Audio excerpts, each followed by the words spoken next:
One of the biggest differences between reactive TPT sellers and strategic TPT sellers is how they decide what to create next. Because strong stores usually do not grow through random product decisions. Hi, I'm Shelley Antone. I've been selling on TPT for over 17 years. And over time, I realized one of the most important business skills on TPT is strategic decision making.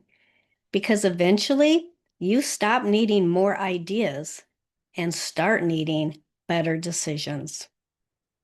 A lot of TPT sellers create based on inspiration, trends, or random ideas. And honestly, that feels productive in the moment, but strategic creation usually looks different. Strong product decisions often come from demand, visibility opportunities, buyer behavior, or store gaps. For example, what products already perform well? What topics already attract traffic? What buyers already exist inside your store? What products naturally connect to each other? These questions matter because strong stores usually grow through alignment, not randomness. For years, I created mostly from momentum. If I had an idea that felt good, I created it. And sometimes that worked, but eventually I realized not every product strengthened my business equally.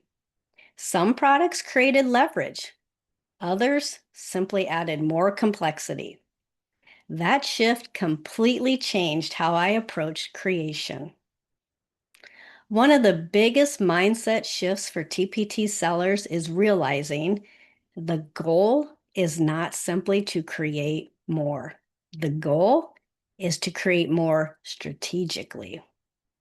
Most TPT sellers already have enough ideas.